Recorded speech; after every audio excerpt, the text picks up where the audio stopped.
बिस्मिल्लाहिर्रहमानिर्रहीम अस्सलाम वालेकुम। आज हम चिकन बरा बनाएंगे। उसके लिए हमने चिकन के बड़े पीस ले लिया और उनमें कट लगा लिया।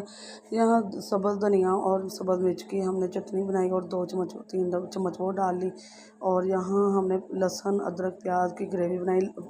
प्याज अदरक और लहसुन प्याज को हमने ब्राउन कर लिया था। सुरख मिर्च 1 बड़े चम्मच डाला है हमने इसमें, और ज़ीरा पाउडर डालेंगे, खुश्क धनिया पाउडर डालेंगे इसमें, और हम इसमें चाट मसाला डालेंगे।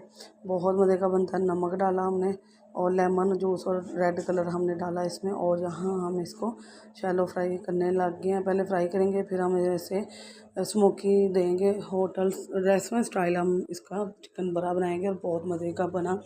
इसकी मुकम्मल वीडियो जो है हमारे डेली फूड जो है मेरी लॉन्ग वीडियो में आ चुकी है। अगर आप देखना चाहते हैं स्मोकी बहुत मज़ेदार कोल के बगैर हमने ज़बरदस्त सा चिकन बरा बनाया। आपने क्या करना है, लाइक शेयर सब्सक्राइब करना है और मेरी वीडियो को फुल वॉच करना है। नई वीडियो